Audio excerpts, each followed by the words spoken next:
Right now at 5, a standoff in Fort Scott causes the middle school to go into lockdown.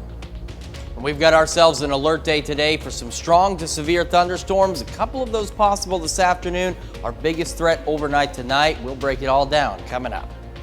And we take you into the garden to learn more about, is it time to plant those new plants yet? The 4 states' most watched news starts now. Good morning and welcome to the KOAM Morning News. It's 5 a.m. I'm Tanya Bach. I'm Chris Warner. So we have got a very stormy night ahead of us across the area. We do now have an alert day for today heading into tonight. Now the Skywatch Storm Tracker, a lot of humidity out there, a lot of false returns on that radar. What you're seeing is not actually happening, but this is. We have red flag warnings for parts of southeast Kansas through 11 tonight. Everybody else in the brown, these are wind advisories that run through 1 o'clock tomorrow morning. As we are watching for wind gusts today, 30, 40, maybe upwards of 45 miles an hour. So a very windy day for us. Here's a look at the current severe weather threats across the area.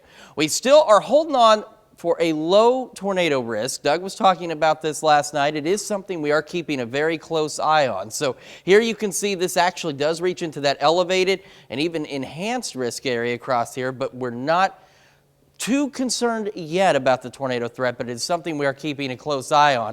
On top of that, we have an elevated hail risk, and these little hatch marks indicate the possibility for significant large hail. So we're talking 2 inches, 2.5 inches in diameter as a possibility tonight. And we have that elevated to even enhanced area for strong winds. Here's what we're looking at. They're still looking at those 2 possible situations where we could see a couple of strong storms this afternoon, but our better chances for severe weather and thunderstorms in general is going to be as we head into the overnight tonight. So as we go into the afternoon, possibility number 1 is a couple of isolated storms. If we see these storms develop, any of the ones that do, which again they're expected to be very isolated, could become strong, possibly severe very quickly. But we're not terribly concerned about the afternoon threat at this point. And that would be between 2 and 5 when we have that possibility of seeing a strong storm or 2. This is what we are watching, this squall line. This is 11 o'clock just to the northwest of Yates Center, expected to develop and intensify rapidly and race off to the southeast. So here we are at 1 a.m. It's rolling into the area. By 3, it's through Nevada, Pittsburgh, coming into Galena, Joplin, Lamar, Carthage.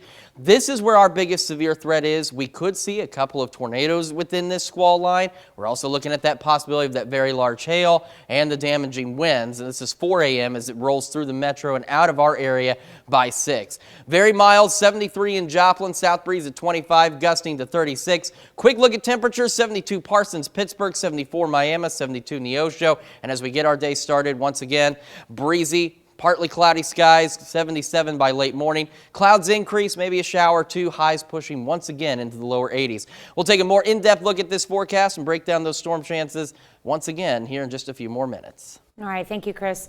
Well, police in Fort Scott, Kansas arrest a man who they say fired a gun at an apartment building. Authorities responded to the Highland Apartments around 11 yesterday morning for a call about a gunshot. Because of how close the building is to Fort Scott Middle School, the school was placed on lockdown.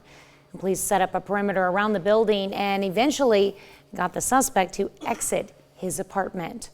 Formal charges are pending. Missouri and Oklahoma voters will head to the polls today. Polls open at 6 a.m. in Missouri and at 7 in Oklahoma.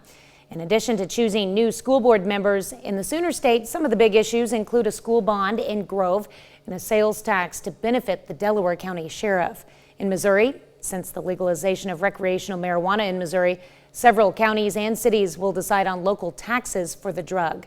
Also, Carthage, Diamond, Neosho, and East Newton schools are among several districts with school construction bonds. The city of Carthage looks again to approve a bond for a new performing arts building. Type of elections that it was on the ballot last year and it passed inside the city limits, but it failed outside the county, and it does require a 4/7 vote, so it has to be about 52% of the people, and it just didn't quite make it the last time, but it's going to be on the ballot this time. Polls will remain open until 7 p.m. Davis believes counties will begin reporting results around 8. Next week, each county will begin the process of certifying the election, and that means election officials will hand count a minimum of 5 to 7% of the ballots to make sure the results match today's machine count. With the arrival of spring, many gardeners are eager to start planting their flowers, fruits, and vegetables. However, it's important to remember that the cold weather may still pop back up and have negative effects. KOAM's Shagun Bomadelli joins us this morning and has more. Good morning, Tanya. I spoke to experts at the In the Garden in Pittsburgh who tell me that planting in the cold soil can hinder seed germination and seed and growth. When the soil is too cold, the seeds will not sprout and the plants will not grow properly. This can result in stunted growth or even death of the plant. There are some veggies though that like to be planted when it's cooler, like potatoes, onions, broccoli, lettuce, radishes, spinach. But your tomatoes and peppers and those type, and cucumbers and squash, those you would want to wait till after April 15th, the last frost. Harrison says before people start planting, they should be sure to check the soil's temperature and wait until it's warm enough for optimal growth. Thank you, Shagun. Doing this story, though, did it inspire you to start a garden this year yourself? I am a bit of a plant dad. I have a couple of plants in my bedroom that I, water and plant and grow to keep myself disciplined. Well, you're better than me. I do not have a green thumb, not at all. All right, thank you so much, Shagun. Thank you. Well, Joplin Schools honors students who excelled on standardized tests. They hosted their academic all-stars celebration. Recognizes 4th through 8th grade students who earned advanced, proficient, or growth scores on last year's MAPS test. The event was put on hold for a couple of years. And we're also adding significant growth to our reboot with Academic All-Stars. So we want to make sure that we recognize our students come in all different levels, and we want to be able to celebrate those students who have had significant growth all the way to our students who may have advanced scores on their state assessment. Yesterday was focused on East Middle School students. There'll be celebrations for other schools in the district throughout the next week and a half. That's a look at this morning's top stories and weather in our first 7 minutes. Coming up on the KOAM Morning News, it's time for Frontenac softball to get underway. Will the team start off hot like they did last season? Chris will have that answer in sports. Plus, a giant spoon is stolen from a Dairy Queen and is recently found. And now authorities want to know who did it and why. And is your favorite pair of shoes high heels? We'll have why you may want to reconsider that. You're watching the KOAM Morning News. More real news in the morning. We'll be right back. Well, the Frontenac Raiders are the defending Kansas 3A state softball champions. It's their third title since 2016. Yesterday, though, it's a new season for Frontenac. The Raiders kick off the 2023 schedule at home against the Fort Scott Tigers. Raiders straight to work with the bats. Hattie Pyle, we thought this one was gone. Off the fence, though. Maddie Lugaducci scores. Frontenac on the board. That's a double for Hattie Pyle. Moments later, Mia Brown up. Pulls it hard down the third base line. Pyle comes around to score. Raiders get 4 in the first inning. Top of the second, Tigers, the runner on third. Check out Caitlin Hayslip. Perfect throw. Hayslip with the pickoff. Avery Johnson in the circle for the Raiders. Strikeout here ends the inning. Johnson strikeouts in this one. To the fifth, it's 9-1 Frontenac. Tenley Sullivan wants to end this thing early. Big fly to left, clears the fence. 2-run jack for Sullivan, and that's the end of it. Frontenac wins their opener over Fort Scott 11-1 in 5 innings. In Baxter Springs, big CNC matchup here with the Lions hosting a doubleheader against Columbus. Baxter 4-0 coming in, the Titans 2-0. Game 1, Reagan Pitts hits a grand slam for Baxter Springs, and the Lions win it 8-6. So in Game 2, Baxter Springs trying to sweep the doubleheader. Gracie Major cruising in the circle for Columbus. Strikeout there. Titans lead 5-1 going into the fifth. Now it's going to be 6-1, but here come the Lions with a runner on Kennedy Reinhardt blasts one into center over the wall out there for the 2-run homer. Just like that, it's a 6-3 ball game. Titans have an answer. It comes from Katie Simpson. Deep and gone, solo shot. It's back to a 7-3 lead. Lions keep hanging around. Jaylee Baird drops one just fair in the left. That brings a runner home. RBI single for Baird. But it wasn't enough in game 2. Columbus wins 8-4 to split with Baxter Springs. Missouri Southern sophomore Trigan Parker has been named the MIAA Baseball Player of the Week. Webb City High School product had a big week at the plate in 5 games for the Lions last week. Parker was 9 for 21 for Southern last week, hitting for a .428 average. Of those 9 hits, 6 of them were home runs. Finished the week with 15 RBIs. Parker has 10 home runs this season. He's one of just 8 players in the conference right now with 10 or more home runs. Lions, by the way, back in action today on the road against Missouri Western. On the softball side, Southern pitcher Bailey Lacey is the MIAA Pitcher of the Week. In 2 starts against Nebraska Kearney and Fort Hays State, she 2 back-to-back complete game shutouts, collecting 23 strikeouts. 15 of those came against Nebraska Kearney Saturday and is a new program record. Lacey is now 8-0 in the circle this season with a 1.98 ERA. Missouri Southern women's basketball finishes the season ranked in the top 25 in the country. The Lions are number 18 in the final WBCA poll of the season out yesterday. Missouri Southern finished 29-7 overall this season, but they really finished strong. The Lions won 17 of their last 20 games. They won the MIAA Conference Tournament and won 2 games in the National Tournament before falling in the Sweet 16. The team they lost to, by the way, Minnesota Duluth, finished as the national runner-up over the weekend. Still to come, a snailfish breaks the record for the deepest fish found. Plus, we got another check of that stormy forecast when the KOAM Morning News returns. All right, we have ourselves an alert day today for some strong to severe thunderstorms. We also have red flag warnings, parts of southeast Kansas through 11, and wind advisories for the counties highlighted in brown through 1 a.m. as we're going to see wind gusts today 30, 40, maybe even 45 miles an hour. Let's break down our severe threat for today. We do have, this shows the elevated color for a tornado risk. Right now, we're calling it low, but we are keeping a close eye on our tornado threat as we head into the overnight hours. We have an elevated hail risk, and these little hatch marks here indicate the possibility of very large hail, and we have an elevated wind risk across the area as well. There are 2 possible rounds of storms today, a lower end chance this afternoon between roughly 2 and 5, and our best chances come with a squall line that's going to roll into the area overnight tonight. So let's take a look at what that looks like on the future track. As we head into this afternoon, there is the possibility we could get an isolated storm or 2. Now, this is showing in the green the areas that a storm or 2 could potentially develop. It does not mean that these areas will get a storm, but it's a possibility. If we see a storm or 2 this afternoon, the environment is right for these to become supercells and intensify quickly, and they would be able or would be capable of producing all severe hazards. So it's something we're keeping an eye on.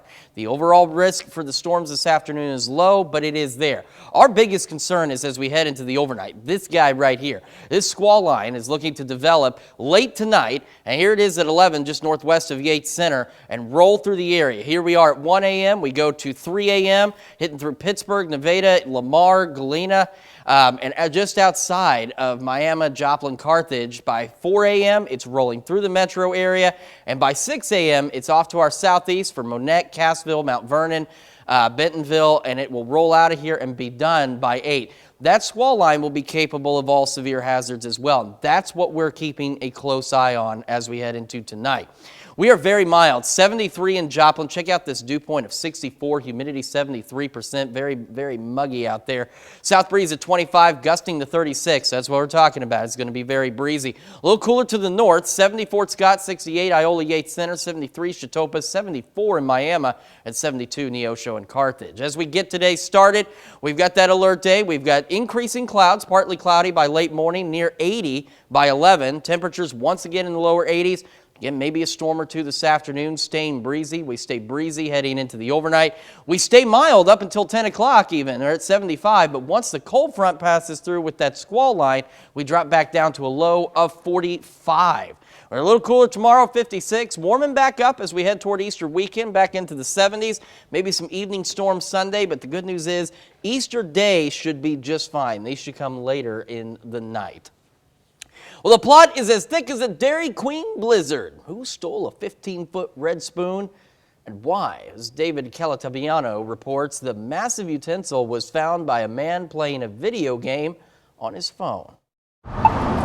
This is what we were all looking for. Michael Foster was actually playing Pokemon Go in West Phoenix. Which I do every morning. I was walking through the park and decided I wanted to catch a few more Pokemon. But this morning, instead of finding Pikachu, he found the huge 15-foot red spoon on this field near Atkinson Middle School. Foster says he knew it was stolen from our Arizona's Family newscast. I had just seen the story last night on Channel 3, and I couldn't believe I was looking right at the spoon everybody's been looking for. The gamer set aside catching them all and called Phoenix police. They were extremely happy to see the spoon. The spoon traveled from the Dairy Queen near 52nd Avenue and Thomas to the middle school less than 2 miles away, giving people in this area a real brain freeze. It was wild. I couldn't believe it, just sitting there in the schoolyard. Investigators released pictures of surveillance video to take a bite out of crime. Police are looking for these 3 people who investigators say unbolted the $3,500 spoon and damaged the building in the process. How do you steal a 15-foot spoon and nobody noticed? Well, at least one person found it. I was very shocked. A sweet ending to an unforgettable search. It wasn't as big as you thought it was going to be. It was bigger. I thought it was like 7-8 feet. That thing's twice my length. It's 15 feet long. It's a big spoon. Well, the big red spoon has an estimated value of nearly $4,000. This brings us to our question for you, though, this morning. We just want to know, talking about Dairy Queen, what's your favorite type of frozen sweet treat? Is it ice cream, frozen yogurt, an ice cream cake, the slushies, milkshake, a malt, or maybe something else, or maybe you don't like any of those things? Well, we want to hear from you. Make sure you vote through our website, through our app, and take part in the discussion on our Facebook page. We'll be back with Health Watch right after this. Topping Health Watch this morning, a promising COVID-19 nasal vaccine can prevent a person from getting sick. That's according to scientists in Germany. The vaccine is made with a live but weakened form of the coronavirus that causes COVID-19. Now, scientists tested it on hamsters. They found after 2 doses of the nasal vaccine, the virus did not copy itself in the animal's upper airways, so they did not get sick. Researchers also say it created a much stronger immune response than 2 doses of mRNA-based COVID vaccines. There are several more hurdles to clear before this vaccine could be available for use in people. About half of adults in the U.S. say they're likely to get a COVID-19 vaccine each year if it were offered annually like the flu shot. That's according to a new survey from the Kaiser Family Foundation. But only a quarter of adults have gotten the updated booster shot that became available in September. And another quarter never completed the initial shots or are completely unvaccinated. The Centers for Disease Control and Prevention will meet on May 19th to discuss COVID-19 boosters. 1 week earlier, the Biden administration is expected to end the national emergency and public health declarations related to the COVID-19 pandemic. That could impact access to tests, treatments, and to some degree, vaccines. Well, they're stylish and can add inches to your height, but high heels may also cause long-term damage to your body. Mandy Gaither explains what this footwear can do to your back and feet and why it's not necessary to throw your favorite high heels out. For centuries, they've been the footwear of the fashionable, but high heels may be wreaking havoc on your body. Your feet are just as complicated as your hands. They're the same bony structure, except you have to walk on them. Dr. John Reach, a surgeon with Connecticut Orthopedic Institute, says the concentration of stress put on the front of the foot by high heels can cause crowding of the toes, bunions, and hammer toes, which can lead to problems with balance. But Reach says suddenly switching to flats isn't the answer either, because your body may have become accustomed to high heels. If you've modified your gait, you've modified your walk, you've modified the way that your foot accommodates the shoe that you're used to, and then all of a sudden you change it, and go to a lower ramp shoe, you're going to pay a price for that. That could lead to other orthopedic problems like tendinitis, plantar fasciitis, and inflammation of the tissue connecting the heel bone to the toes, or arthritis, which can lead to posture problems and knee, hip, or lower back pain. Reach says protecting feet is critical. They're sort of your tires for your body, if you will. It's very important for that to be in good top condition. To keep feet healthy, Reach says to consider dropping down an inch or two to lower the ramp of your high heel. Make sure your foot fits in the shoe, avoid pointy-toed footwear, and give your feet a break. Maybe you put it up for a wedding, maybe you put it up with the pain for a graduation, and then maybe you switch out of them. Well, Dr. Reach says having a strong core is also key. He says toned back and abdominal muscles can help you maintain balance in high heels. There you go. That's a look at some of today's top health stories. You're watching the KOAM Morning News. And we do have ourselves an alert day for today for strong to severe thunderstorms, mainly in the overnight hours. We'll take a look at that risk when we come back. Right now at 5:30, the NEO wrestling team helps clean up the city of Miami. We do have an alert day today. Some strong to severe thunderstorms looking to be mainly overnight. We'll talk about that threat and timing coming up. And inspired by NEO's wrestling team, the community of Miami gets to work on cleaning up their town. The 4 states' most watched news starts now. Good morning and welcome to the KOAM Morning News. It's now 5:31. I'm Tanya Bach. I'm Chris Warner. So we do have a busy day in the weather department today, especially as we head into the overnight hours. We have a red flag warning, parts of southeast Kansas through 11, wind advisories for the counties in Brown through 1 a.m. And that is for wind gusts through today that'll be pushing 30, 40, upwards of 45 miles an hour. Taking a look, here's what we've got. So the map here does show that elevated risk for some of the area for tornadoes. We're keeping it low at this point, but we are monitoring this, and we will continue to monitor our tornado possibilities as we head through today and into tonight. We have the elevated hail risk, and these hatch marks indicate the possibility of very large hail, and we have an elevated to even enhanced wind risk for some of our eastern counties. And again, this is primarily for this evening. Now, there's the possibility of a storm or two between 2 and 5 p.m. There's going to be a cap in place. If the cap doesn't break this afternoon, these storms may not happen at all. But if one or two of them can get through that, they'll have the ability to intensify quickly and could become severe rather quickly as well. Our biggest concern is a squall line that's going to roll through the area tonight, say between about 11 and 5 a.m., 11 p.m. to 5 a.m.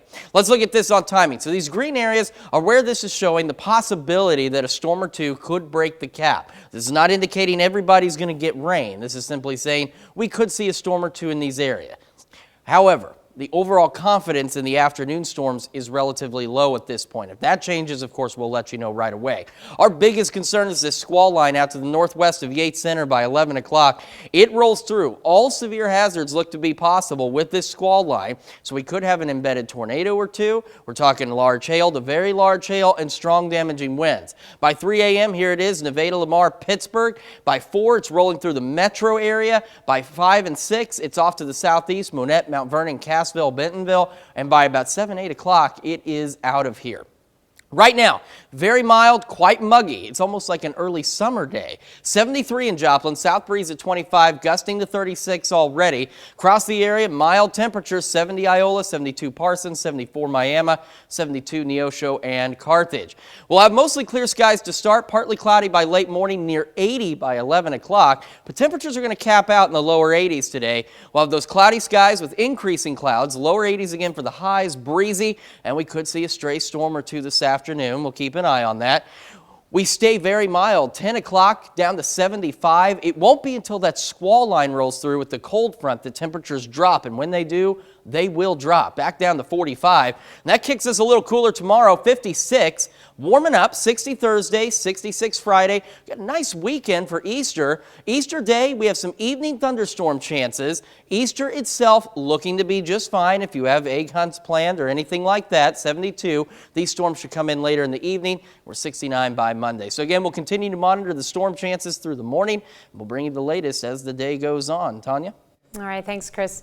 With the arrival of spring, many gardeners are eager to start planting their flowers, fruits, and vegetables. However, it's important to remember that cold weather may still pop back up and have negative effects.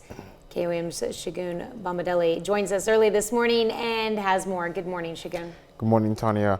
I spoke to experts at the In the Garden in Pittsburgh who tell me that planting in cold soil can hinder soil germination and growth. When the soil is too cold, the seeds will not sprout and the plants will not grow properly.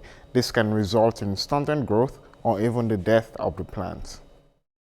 There are some veggies though that like to be planted when it's cooler, like potatoes, onions, broccoli, lettuce, radishes, spinach. But your tomatoes and peppers and and cucumbers and squash, those you would want to wait till after April 15th, the last frost. Harrison says before people start planting, they should be sure to check the soil's temperature and wait until it's warm enough for optimal growth. All right, thank you, Shagun. Now, I understand you discovered something yesterday that might be true about you. Yes, I did. What was that? I found out I was allergic to plants. I woke up this morning with a really, really itchy eye, and then I remember like, wow, I spent over an hour within like so many plants I had not seen before. Yeah, and I'm sure it's probably just one particular kind, but it'd be tough to narrow down since you're around so many. All right, well, hopefully that heals up for you. Thank you. All right, thanks, Shagun.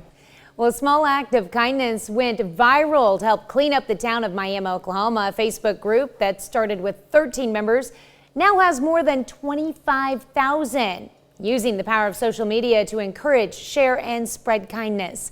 Amber Childers is one of many people who saw the need to volunteer her time to clean up a highway, Highway 69, in town. I did it because it makes me feel good about helping the community, and when I drive by knowing that, you know, I was the one that helped the community look nice, it just builds your confidence up knowing that you're helping your community. Well, Childers, along with helpers, picked up more than 500 pounds of trash. Well, those cleanup efforts were inspired by a Facebook post telling Miami residents the NEO wrestling team would be performing a major cleanup project. Now, the team picked up trash in the area of Sam Wells Soccer Complex and the Miami Sanitation Department. In the post, organizers asked the public for donations of heavy-duty trash bags and gloves for the students. And he said, pretty much kind of called out some of the local schools and local areas and said, stop complaining and get up and help. And I like that, and I just like the attitude. I like how he's straightforward with it. So I sent him a private message saying, I'll offer our services, 30 guys, wherever you want us, anytime you can meet, we'll do it. Members of the community were also welcome to volunteer in the cleanup. Well, this morning we're discussing frozen treats and, of course, a mystery. Michael Foster was actually playing Pokemon Go in West Phoenix, but instead of finding Pikachu, he found the huge 15-foot red spoon on a field near Atkinson Middle School. Foster says he knew it was stolen, all thanks to a local news story. Now, the gamer set aside catching them all and called the Phoenix police. The spoon traveled from the Dairy Queen near 52nd Avenue and Thomas all the way to the middle school, less than 2 miles away, giving people in the area a real brain freeze. And speaking of brain freeze, we want to know what's your favorite type of frozen sweet treat to give you that brain freeze. You've got a lot of different options and a lot of folks voting on them. We got 22% for ice cream and frozen yogurt, 11% for something not on our list or milkshakes, and 34% of you prefer malts. So make sure you take, so far nobody's voted none of these. Yeah. I don't know many people who are going to vote none of these. Somebody likes some kind of sweet treat out there. For sure. So make sure you take time to vote on which one your favorite is. Share it on our Facebook page, and yeah, you can do that. And vote for the app. That was the other thing. What category is your favorite? Mine's Oh, man, frozen yogurt. Frozen yogurt. That is a hands down. really tough call. I'd have to probably just say ice cream in general. Really? Okay. Ice cream, I love chocolate ice cream and the cookie dough ice cream because I love the cookie dough. So I'm a yogurt girl. I like the softness of it a little. yogurt is very good. I've eaten a whole tub of yogurt before in one sitting, so I like yogurt. It's just, And if then I had to pick frozen a yogurt. favorite, ice cream. There you go. All right, that's a look at our top news stories. Coming up this half hour in the KOAM Morning News, heavy metal may be some people's favorite genre of music, which is why one band is taking it to the next level by parodying it. Plus, in a rare loan, Ramses II coffin is in Paris. We'll have the latest. You're watching the KOAM Morning News. More real news in the morning. We'll be right back, but first, here's a live look outside of St. Paul's United Methodist Church right before the polls are set to open at 6 a.m. this morning.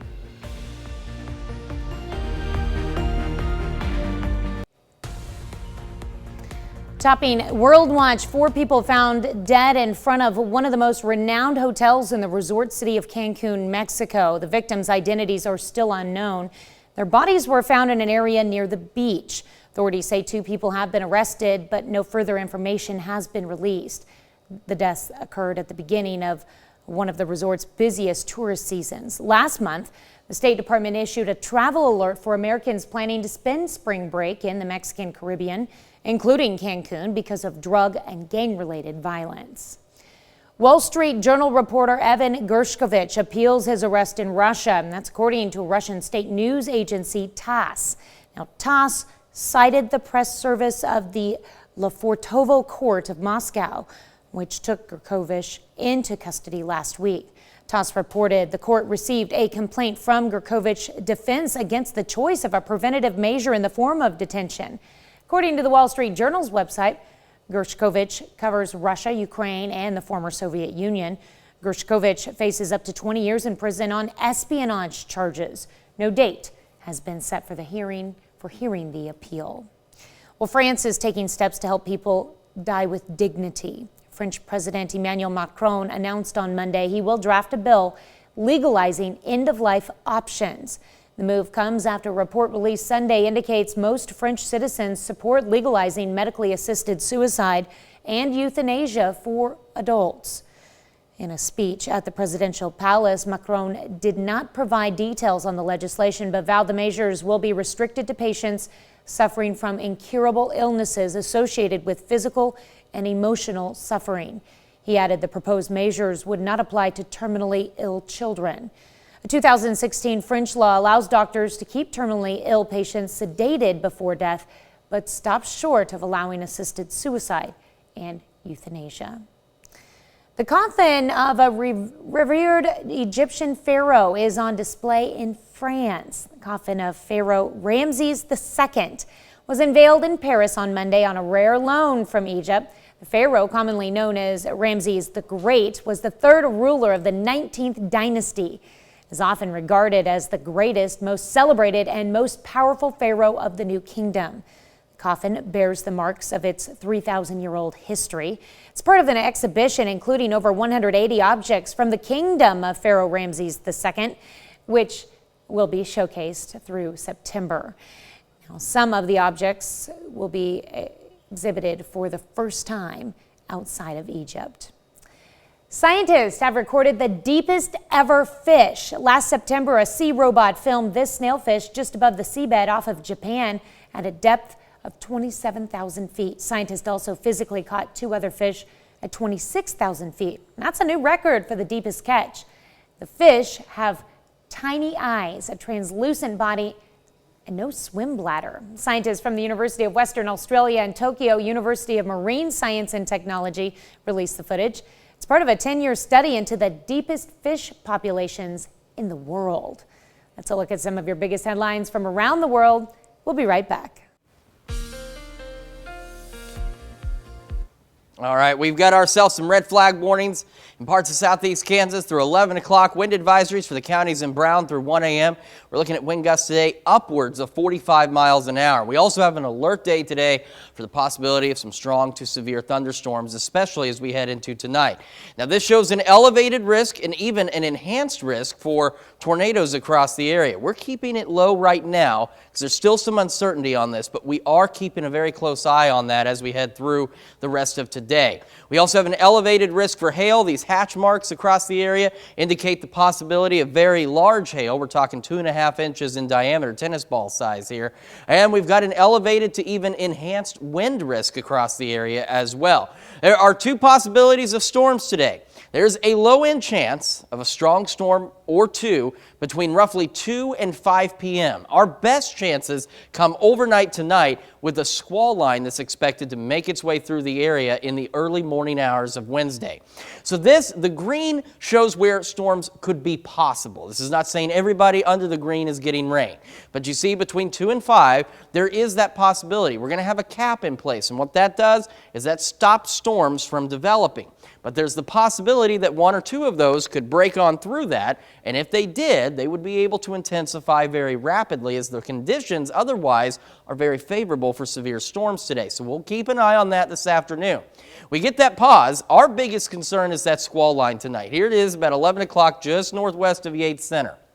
This squall line will have all severe weather hazards possible with it, which does include the possibility of a tornado or 2, some very large hail, and damaging winds. By 1 a.m., it's making its way into our area. By 3 a.m., here it is from Nevada, Lamar, Pittsburgh. And then as we get to 4 a.m., settling right on top of the metro, right along I-44 here back into northeast Oklahoma. By 6, it's out by Monette, Cassville, Mount Vernon. And then by 7, 8 o'clock, it is out of here. So we are keeping a very close eye on that. Doug and Sam will be here tonight, and I will be joining them later as well to keep you ahead of these storms this evening. Very muggy, very warm. 73 in Joplin, south breeze at 25, gusting to 36. Across the region, 71 Pittsburgh, 74 Chanute, 72 Miami, Neosho, Carthage, 71 in Lamar. We get our day started. We'll start off mostly clear, breezy, near 80 by late morning. Clouds increase this afternoon. Then we could see a stray storm or 2. Otherwise, just cloudy, breezy, lower 80s for highs. And as we head into tonight, 45 once the cold front pushes through. But as you can see, we stay quite warm up until the point the storms get here. Let's check your forecast. We'll be back after this. But first, here's a live look outside St. Paul's United Methodist Church right before the polls open at 6. We'll be right back.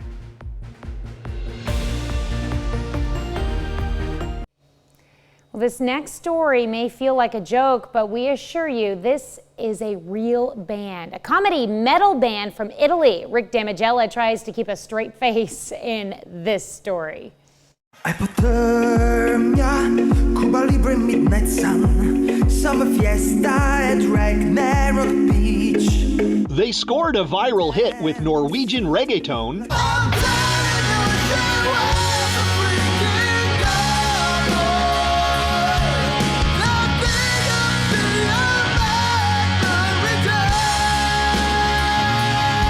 And racked up over 1 million views of And Then I Noticed That She Was a Gargoyle, a song about the perils of blind dates with Gothic statues. Now, Italian comedy metal band Nano War of Steel has released their latest album. We take it very seriously. These are all dramatic songs. Formed 20 years ago in Rome, Italy, Nano War of Steel's new album, Dislike to False Metal, contains songs about dandruff.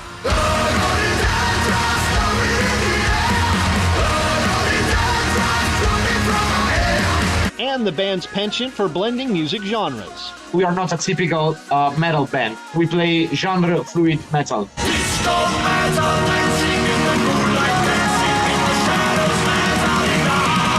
This song is about two stereotypes, two different words that we want to make a bridge. This is a song about peace. So usually people think that metal people and dance-oriented people should not hang well together. They shouldn't hang out together. But we want to make a bridge.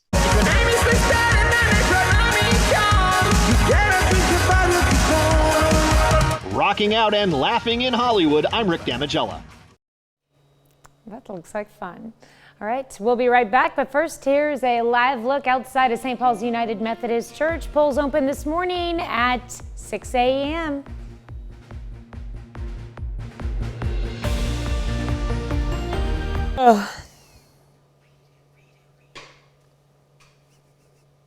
Woman from Louisville, Kentucky marked a major milestone this past weekend. Effie Nipper turned 103 years old. Dozens of her family members and friends joined her for a big celebration on Saturday. Nipper says she managed to live this long by eating healthy, going to church, and loving everyone. She said she doesn't really feel that old, but admits she has dealt with more pain as she has aged. And a teenager from Michigan admittedly has huge feet. Eric Kilburn is 6 feet 10 inches tall and wears a size 23 shoe. He says he had trouble finding a good pair of shoes that will fit him. Former NBA player Shaquille O'Neal heard about the shoe problem. He reached out to Kilburn. O'Neal has a shoe deal with Reebok, and the company sent Kilburn some shoes. Under Armour is also trying to help. Now, Kilburn says he's never had this many options for footwear before, so hopefully, if the shoe fits, Kilburn will wear it. Tanya, you still awake over there?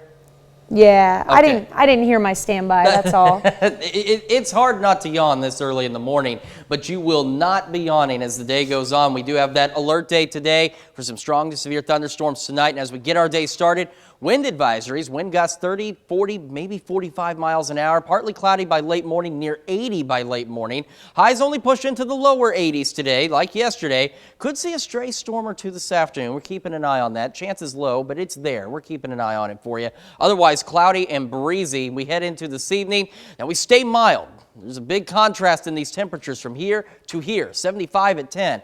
We have a squall line that'll come through and bring us our best chance of severe weather in the early morning hours of Wednesday. Once it does, it knocks us back down to a low of 45. Cooler tomorrow and Thursday, starting to warm up Friday, 70s by the weekend. Evening storms on Easter, but Easter otherwise looking good. We'll be back with more right after this. Right now at 6, is it time to plant those petunias? We take you to In the Garden, where we'll get answers for questions just like that. And ahead of any planting you may do, we have an alert day today. Strong to severe thunderstorms, mainly overnight, but there's a couple of possible rounds. We'll break it all down coming up. And inspired by the wrestling team at NEO, the community of Miami gets out and cleans up the town. The 4 states' most watched news starts now.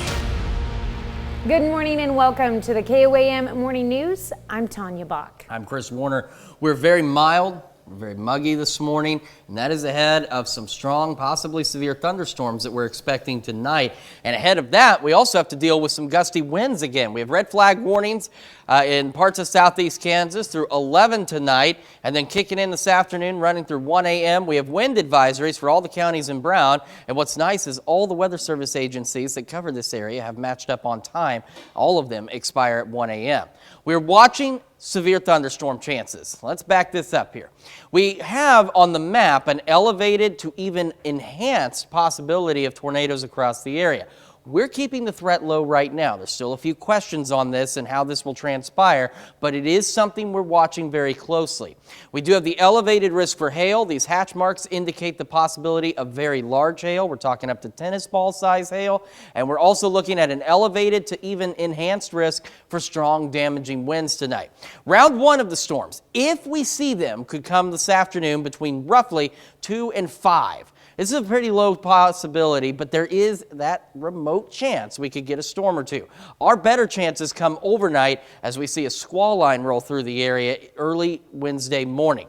So here's a look. These green areas are not just blankets of rain. This is where the computer thinks if a storm can break through the cap, which will help stop thunderstorm development this afternoon, if one can get through, these areas are the more likely probabilities of where 1 or 2 could break through. If they do, the atmosphere is charged in such a way they would rapidly intensify with all severe hazards being possible. Our biggest concern, though, is this squall line just northwest of Yates Center. By 11 tonight, it rolls through the area. Here it is at 1 a.m. Here we see it at 3 a.m. By 4 a.m., it's in the metro area, and by 6, it's off in the southeastern part of our viewing area, and by 7, it's gone. That squall line looks to have the possibility of producing a tornado or 2, very large hail, and damaging winds. So that's something that we're going to keep a very close eye on as we get closer to the evening hours. Doug, Sam, and I will all be here overnight tonight tracking these storms for you. We'll have more on your full forecast here in a few more minutes. Tanya? All right, thanks, Chris. Police in Fort Scott, Kansas arrest a man who they say fired a gun at an apartment building. Authorities responded to the Highland Apartments around 11 yesterday morning for a call about a gunshot. Because of how close the building is to the Fort Scott Middle School, the school was placed on lockdown. Police set up a perimeter around the building, and they eventually got the suspect to exit his apartment. Formal charges are pending. With the arrival of spring, many gardeners are eager to start planting their flowers, fruits, and vegetables. However, it's important to remember Cold weather may still pop back up and have negative effects. KOAM's Shagun Bamadali joins us with more this morning. Good morning. Good morning, Tanya. I spoke to experts at the In the Garden in Pittsburgh who tell me that planting in cold soil can hinder seed germination and growth. When the soil is too cold, the seeds will not sprout and the plants will not grow properly. This can result in stunted growth and even the death of the plants. Just the ambient temperature outside, it's how warm is the soil. So as the soil heats up, when you plant that plant, it'll actively grow. If the soil is too cold, you can actually stunt your plants.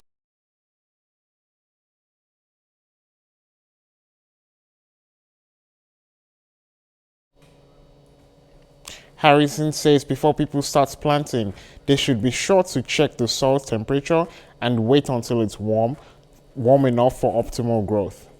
All right, thanks, Shagun. So those of us, well, I shouldn't say us, for those of you who have green thumbs, what is best to start planting right now? I think right now people can start planting potatoes and things they know they wouldn't harvest, in the next 2-3 months. So I think potatoes will be best to plant now.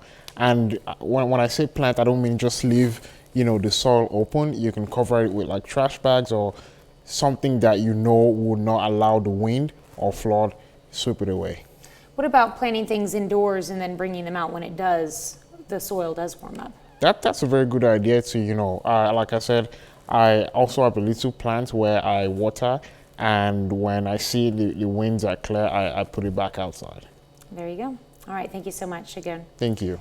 Well, a small act of kindness led some Northeast Oklahoma residents to spring cleaning their town. KOAM's Carrie Worthen has more on the Facebook post that started a viral movement. Well, I just noticed in my neighborhood there was an area that needed some attention, so I asked for some volunteers on my Facebook group, and I got several volunteers, so I thought, well, if we can do that little area, maybe we can move on to something bigger. That is just what happened. From one post by Daryl Taylor, word spread and volunteers like Amber Childers offered the time to pick up trash around Miami.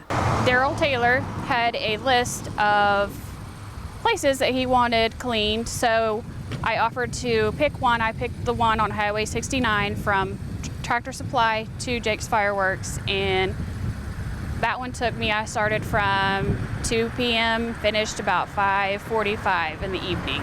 Taylor wasn't expecting the impact a Facebook group would have on a small town of Miami. Without the group, I wouldn't be able to do this. I asked for donations of trash bags and supplies, gloves and grabber things to pick up trash, and Amazon was delivering to my house pretty heavy for a few days, and I probably received about $900 worth of trash bags and supplies.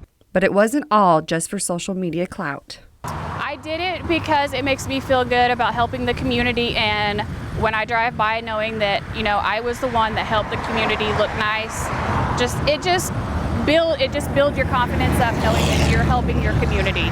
So, be a part of the solution, not the pollution. In Miami, Carrie Worthen, KOAM News. Those who would like to still help with the citizen-led cleanup of Miami can find more information on our website at KOAMnewsnow.com. Those cleanup efforts were actually inspired by a Facebook post telling Miami residents the NEO wrestling team would be performing a major cleanup project. The team picked up trash in the area of Sam Wells Soccer Complex and the Miami Sanitation Department. In the post, organizers asked the public for donations of heavy-duty trash bags and gloves for the students. And he said, pretty much kind of called out some of the local schools and local areas and said, stop complaining and get up and help. And I like that, and I just like the attitude. I like how he's straightforward with it. So I sent him a private message saying, I'll offer our services, 30 guys, wherever you want us, anytime you can meet, we'll do it.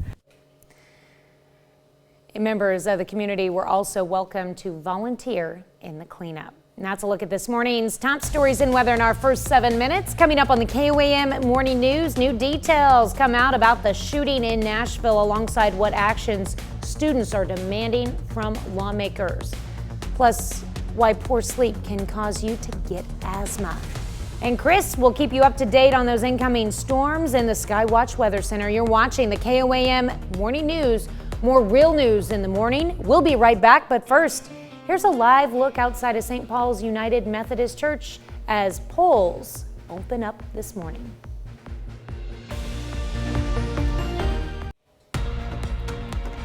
Topping Nation Watch this morning, President Joe Biden approves a major disaster declaration for California Monday to help with the aftermath from a series of winter storms that hit the state in late February.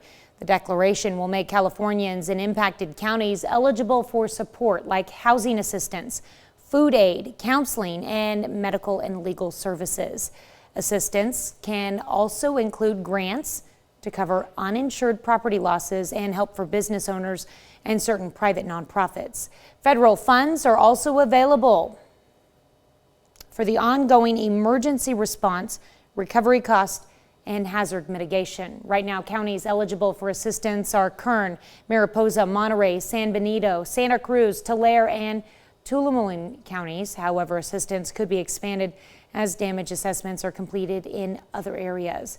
Governor Gavin Newsom proclaimed a storm state of emergency in 47 counties since the start of the severe storms.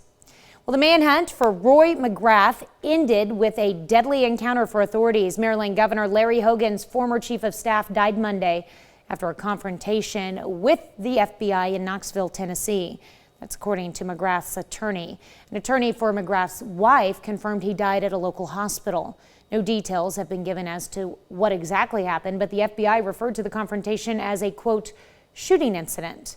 McGrath was taken into custody Monday after a nationwide manhunt. He faced charges in relation to an alleged scheme to fleece the state of Maryland out of more than $276,000. He pleaded not guilty and was released on bond. Two Florida political leaders landed in police custody Monday night after they were arrested at a protest. Democratic Party Chairwoman Nikki Fried and Senate Minority Leader Lauren Book were protesting a new bill passed by the Florida Senate earlier on Monday. The bill prohibits abortion after 6 weeks with exemptions for the mother facing life-threatening harm, victims of rape, incest, and human trafficking. Police say the two leaders were among 11 who refused to leave the premises after they were asked multiple times. They say they arrested them for trespassing after warning them. So far, no word on their release. Well, news outlets will not be allowed to broadcast former President Donald Trump's arraignment today. New York Supreme Court Judge Juan Merchan's Monday night ruling comes after several media organizations requested permission to broadcast the historic proceedings. Meanwhile, Trump's lawyers urged the judge to reject the media's request for the cameras in the courtroom. Merchant said the media's request was reasonable, but cited competing interest in his decision. Photographers will be allowed to take still pictures of Trump and the courtroom before the hearing begins. The indictment stems from Manhattan District Attorney Alvin Bragg's investigation into alleged hush money payments made during the 2016 presidential campaign to women who claim they had extramarital affairs with Trump. Well, students in Tennessee are demanding lawmakers protect them from school shootings, a week after a shooter took the lives of 3 children and 3 adults. That tragedy in Nashville has the governor expanding his proposed school safety bill. Amy Kiley reports student protesters wanted to go further with new restrictions on guns. Amid visitations today for 2 of the 6 people killed in last week's Nashville school shooting,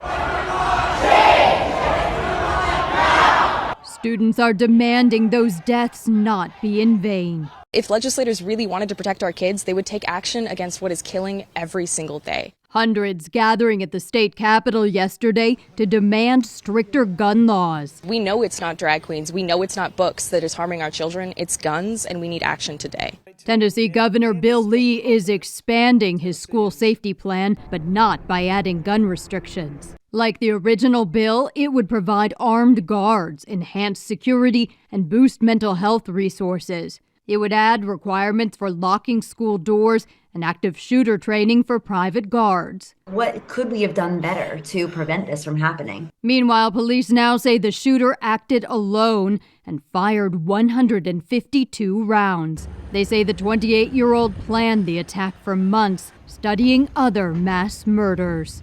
The most beneficial thing that can come from reading the manifesto written by the shooter is, were there red flags? We can see the descent into this. I'm Amy Kiley reporting. That's a look at some of today's top national stories. Here's Chris with a look at your forecast.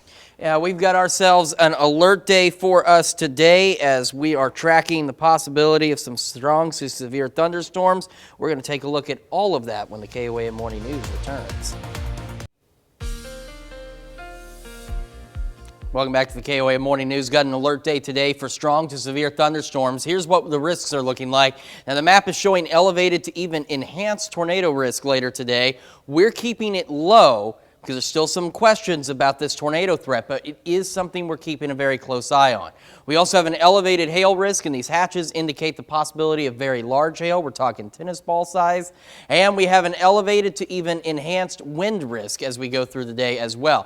Now, there's two possible rounds of thunderstorms. There's one this afternoon between roughly 2 and 5. That's where we could see 1 or 2 strong storms if they can break through the cap, which helps stop thunderstorms from developing. If one of them does, it could very quickly intensify and become severe with all hazards possible. The better opportunity comes overnight with this squall line, which could still have all severe hazards possible. So let's take a look down the road. These green areas indicate where a storm could potentially break through the cap. That's not to say that it will, and that's not to say all of these areas will get storms, but it is a possibility, and we are watching it very closely. It's a low possibility, but it is a possibility.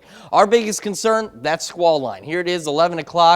By 1 a.m., roll it into the area. Here it is by 3 across southeast Kansas and southwest Missouri. By 4, it's right on top of the metro area from Stockton, Lamar, Joplin, Miami.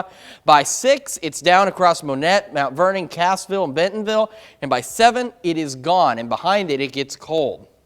And that squall line is what we're watching for the possibility of a tornado or two. It could also have the very large hail and, of course, the strong winds with it as well. So we'll be tracking that. Doug, Sam, and I will all be here tonight keeping an eye on those storms for you. Right now, though, clear skies, 73, muggy out there. South breeze at 20, gusting to 33. We have some wind advisories, red flag warnings for wind gusts today, possibly pushing 45 miles an hour. 72, Chinook, Parsons, Chetopa, Miami, Neosho, Anderson, 73, Carthage, and 70 in Pittsburgh. As we get our day started, again, mostly clear to partly cloudy, breezy, near 80 by 11 this morning, but temperatures do top out. They'll stop in the lower 80s. Increasing clouds this afternoon, maybe a storm or two, otherwise mostly cloudy and breezy. Once that squall line rolls through, we end up seeing the temperatures drop. Up until then, look at this, 75 by 10 o'clock. Squall line rolls through, cold front with it, down to 45 for our overnight low. And that cools us down tomorrow, 56, 60 by Friday. Or by Thursday, 66 Friday, 70s this weekend for Easter, looking good. Those thunderstorm chances should come late enough in the day. It shouldn't have an impact on Easter itself. You got ACONs planned, things like that, and 69 on Monday. That's a check of your forecast, and of course, we'll monitor the severe potential through the day. We'll be back after this, but first, let's take a live look inside St. Paul's United Methodist Church as polls are now open.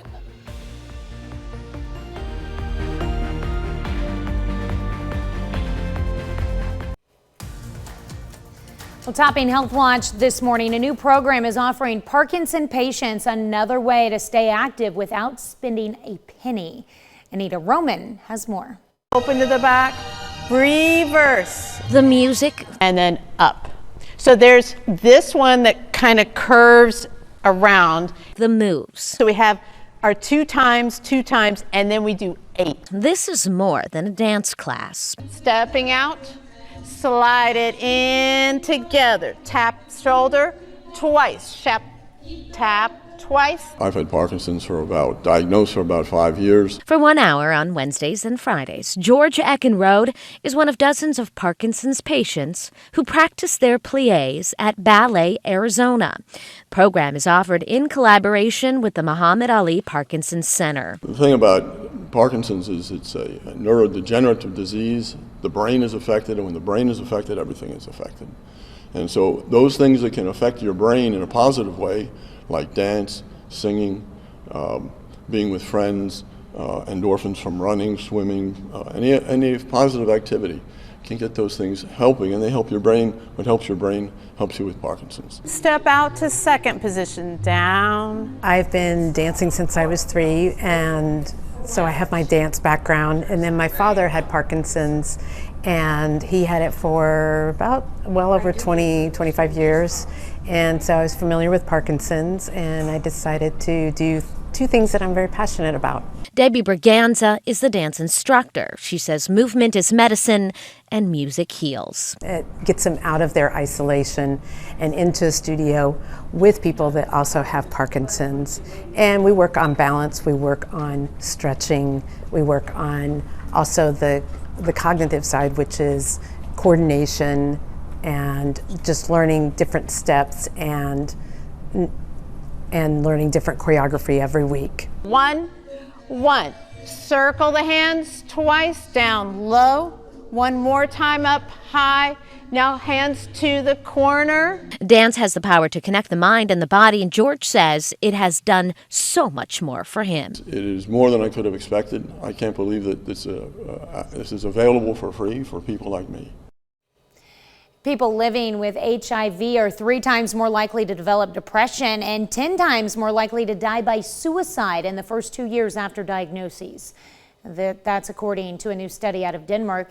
Researchers recommend more focus on the mental health as well as the physical health of that population.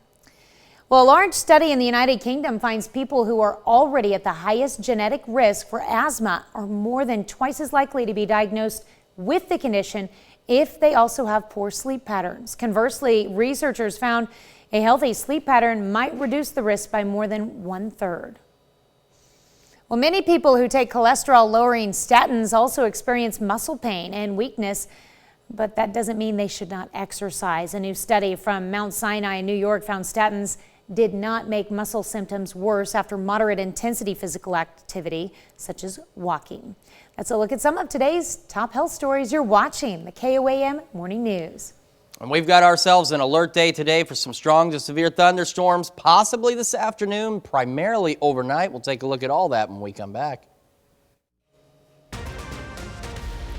Right now at 6:30, and an amazing victory. The PSU School of Construction wins $20,000. We have that alert day today for some strong to severe thunderstorms, mainly overnight. We'll break down the timing and the threats coming up. And Crowder College in Neosho, Missouri celebrates its 60th birthday.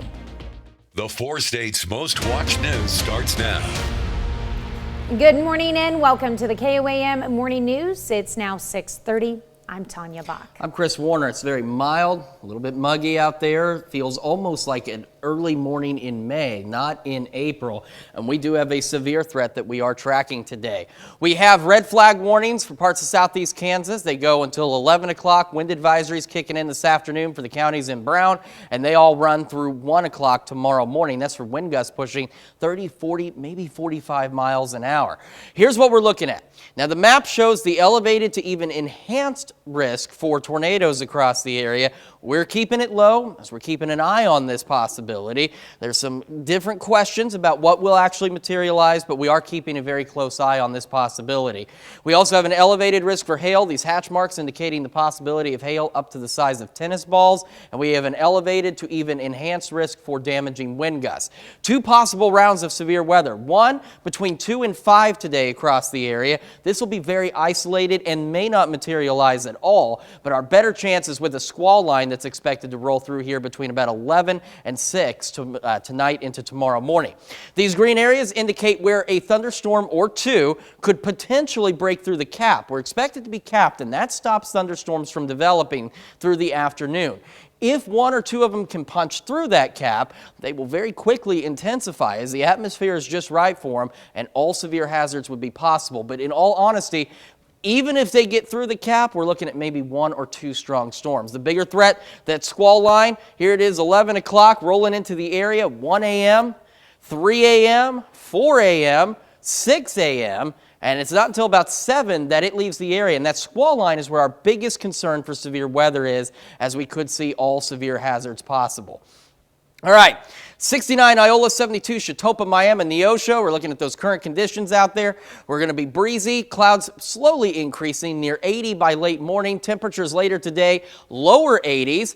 Again, could see a stray storm or two, otherwise cloudy, remaining breezy. And as we head into this evening, we will eventually get to a low of 45 following that squall line and cold front. But before that, look at these temperatures. Cloudy, mid-70s by 10 o'clock. So, of course, damp.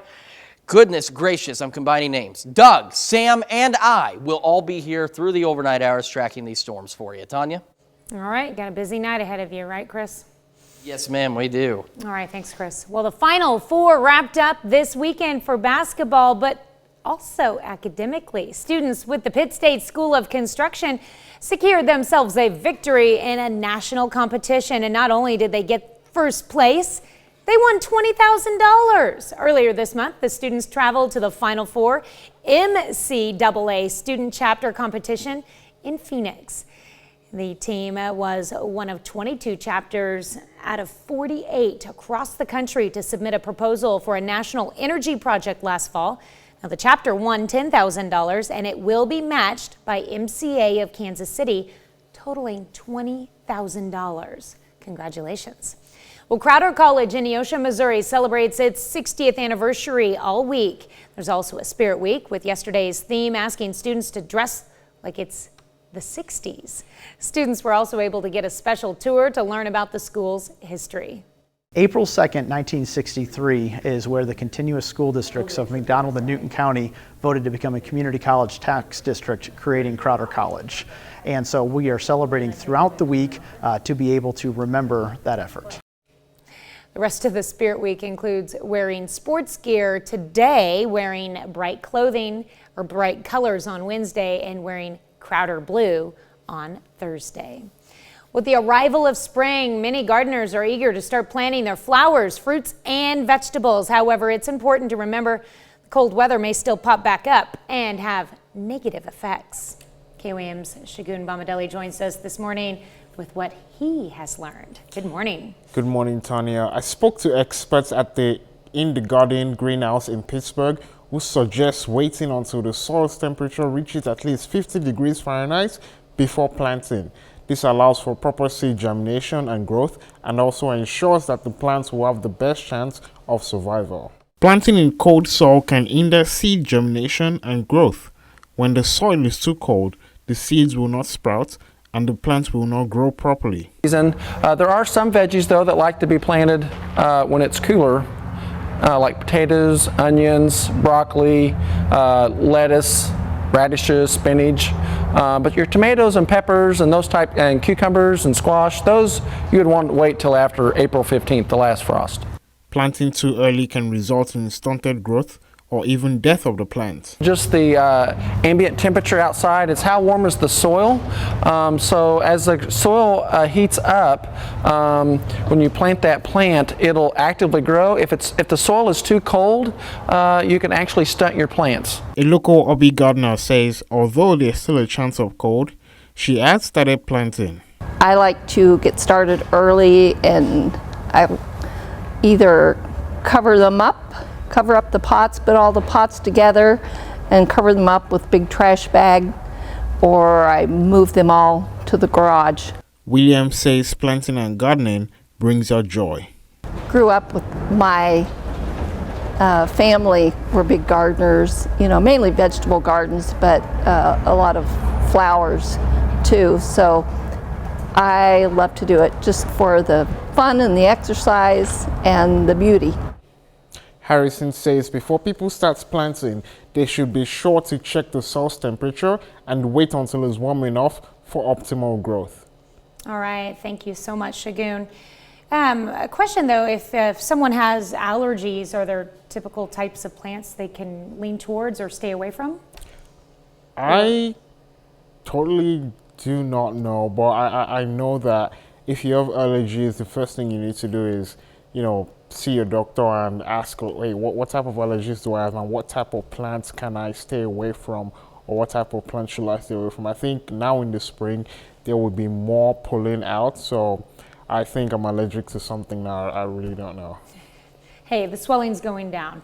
Yeah, I saw all hope the so. video of the pepper plants that you got, so maybe you touched one of those. I did touch some of the pepper plants, and now my eyes are sweaty.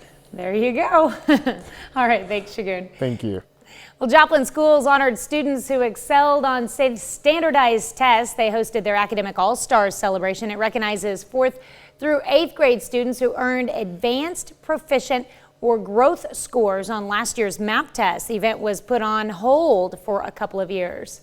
And we're also adding significant growth to our reboot with Academic All-Stars. So we want to make sure that we recognize our students come in all different levels, and we want to be able to celebrate those students who have had significant growth all the way to our students who may have advanced scores on their state assessment.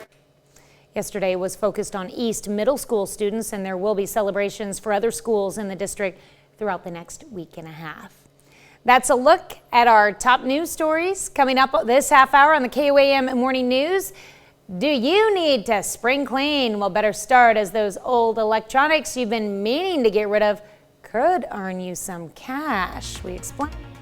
And we are tracking the possibility of some strong to severe thunderstorms across the area. We'll talk about that coming up.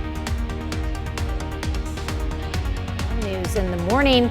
We'll be right back, but first, here's a live look inside St. Paul's United Methodist Church as polls are open and the election officials are ready for you to come and vote today.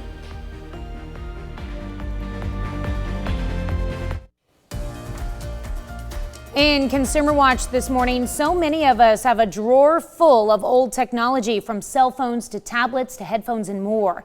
Tidying it up is part of your spring cleaning list. You should know about some new ways you can get rid of old tech responsibly and maybe even get some cash for it. Bradley Blackburn has more. You just kind of let it sit there because you don't have time. I'll get to it later. I'll get to it later. CNET senior editor Bridget Carey has more gadgets than most. We're turning, and my guy is turning. It's her job to cover them. Still, she's not the only one drowning in a sea of dusty devices. We found in surveys that 3 out of 4 people have just old tech lying around, not just old phones, but tablets, old kids' tech. You just don't know what to do with it. But there are plenty of ways to clear the mess, and technology is part of the solution. Carey recommends websites like Declutter, It's Worth More, and Buyback World, which will pay for old devices and cover shipping. They will buy back things like headphones. And so they're going to pay me $25 for this if I turn these in, if I want something new. Same with these over-the-ear headphones. These go for about $40 online right now. Even the oldest gadgets can earn money on eBay. And if you don't want to go online, you can take your tech to stores like Best Buy. They'll offer a gift card for certain products. The longer this stuff sits in your drawer, the less valuable it becomes. Right. You can get a little bit more when the tech is a little newer and when the tech is a little more of a hot product. Some companies and many cities have e-waste programs and will recycle old gadgets, chargers, and cables. Carey says the lithium batteries inside today's electronics can be harmful to the environment if tossed in a landfill. They have to be handled differently than just everyday trash. We all want to be a little more responsible. That can lead to a cleaner home and planet, and maybe a fuller wallet. Bradley Blackburn, CBS News, New York. Well, Carey says before you resell or recycle your devices, be sure to perform a full factory reset to wipe off any personal data that you don't want in the wrong hands. Well, layoffs are coming to the Golden Arches. The Wall Street Journal reports McDonald's shut down its U.S. offices this week so employees can work from home, where they will learn if they will keep their jobs. It's unclear how many positions will be cut. The CEO announced the planned layoffs at the beginning of the year as part of a corporate restructuring. McDonald's has more than 150,000 employees. 70% of them are based outside the U.S. Well, higher gas prices are likely coming soon after OPEC cut its production of crude oil. Analysts say gas prices will probably rise 5 to 15 cents a gallon over the next couple of weeks. The average price across the U.S. is likely to be about $4 a gallon by the summer. And the WWE merger deal with the UFC is now official. Speculation about the almost $21.5 billion agreement started over the weekend, and it was announced yesterday. The parent company of UFC, Endeavor Group Holdings, will hold a 51% controlling interest. The deal is expected to close in the second half of the year. That's it for Consumer Watch. Here's Chris with another look at your forecast. A quick look outside. Got a beautiful sunrise this morning across the area, but that is ahead of our alert day today. We're watching the possibility for some strong to severe thunderstorms, mainly overnight. We'll take a look at that coming up. But first, we got some birthdays and anniversaries to get to as well. And why don't we go ahead and make a stop in New York City and see what's happening on CBS Mornings. I'm Natalie Morales. Coming up on CBS Mornings, Susanna Hoffs, the lead singer of the Bangles, talks with our Anthony Mason about becoming an author and the joy of writing her first novel. That's coming up on CBS Mornings. Time for some Tuesday birthdays across the 4 states, beginning in Parsons with Ryder Hernandez celebrating birthday number 8. With happy birthday wishes coming from Mom, Dad, and Wyatt. We love you. Turning 11 today. Look at him in those cool shades. It's Jackson Harrison. Happy birthday, Jackson.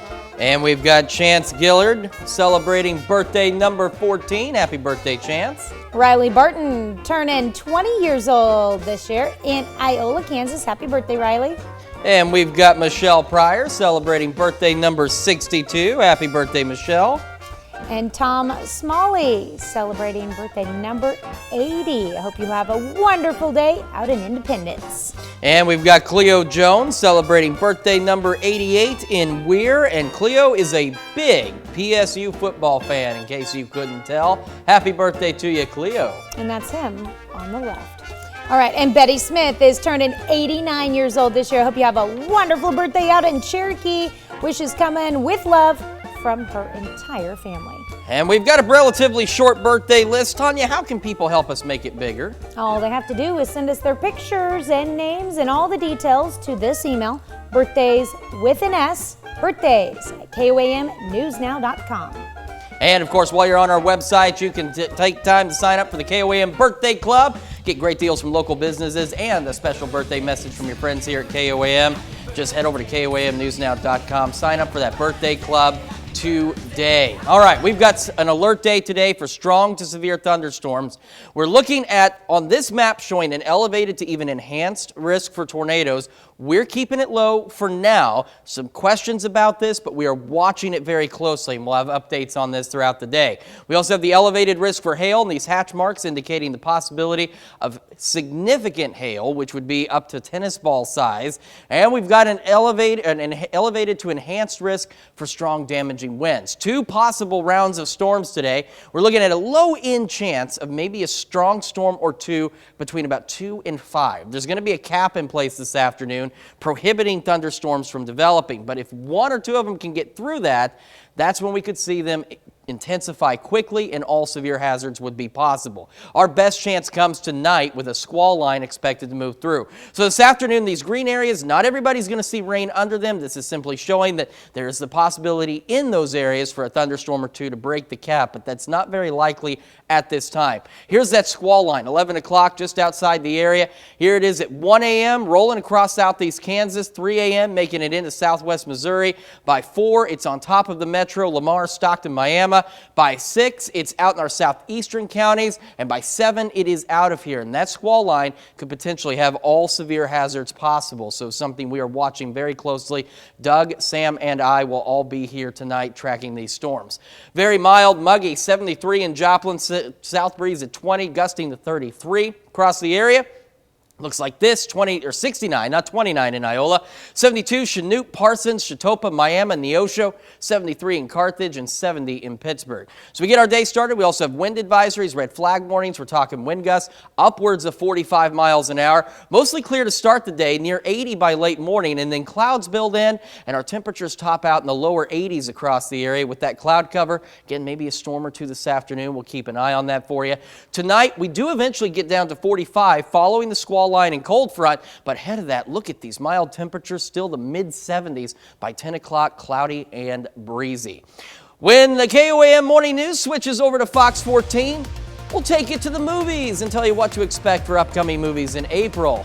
But you can only do that if you join us over on Fox 14 at 7 a.m. Here's a check of today's top headlines, the news you need to know before you head out the door. Police in Fort Scott, Kansas arrest a man who they say fired a gun at an apartment building. Authorities responded to the Highland Apartments around 11 yesterday morning for a call about a gunshot. And because of how close the building is to Fort Scott Middle School, school was placed on lockdown. Now, police set up a perimeter around the building and eventually got the suspect to exit his apartment. Formal charges are pending. A small act of kindness goes viral to help clean up the town of Miami, Oklahoma. A Facebook group that started with 13 members now has more than 25,000 using the power of social media to encourage, share, and spread kindness. Amber Childers is one of many people who saw the need to volunteer her time to clean up Highway 69 in town.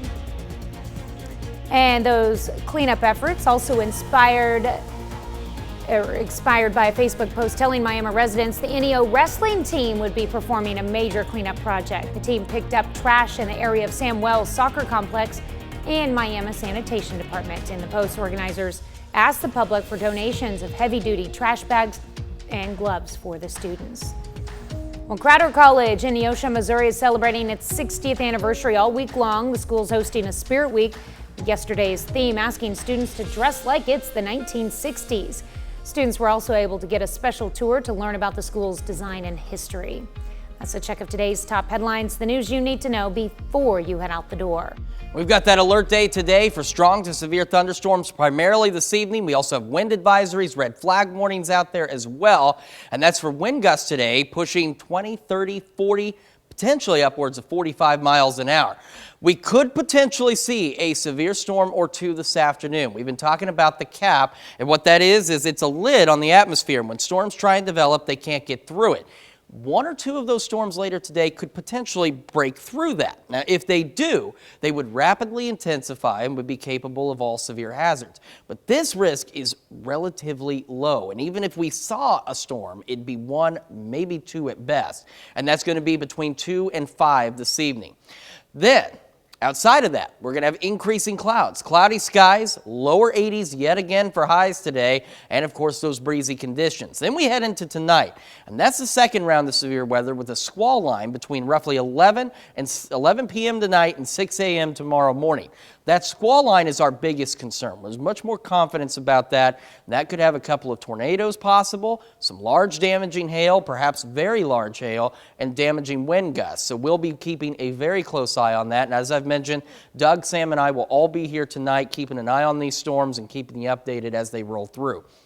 Ahead of that, though, you can see how powerful that front is. Look at this. An overnight low eventually of 45, but ahead of that, 81 at 6, 77 by 8, 75 at 10 o'clock. Cloudy, still breezy, cooler tomorrow, 56. Warmer Thursday by a bit, warmer even on Friday, and for Easter weekend, we're looking considerably better as we get into the 70s. Now, I know on Easter there's those thunderstorm chances. Those are expected to be late enough in the day on Easter that they shouldn't interfere with your Easter egg hunts or any other outdoor plans you have on Sunday. It's going to be relatively pleasant. These storms will come later in the day, later in the evening.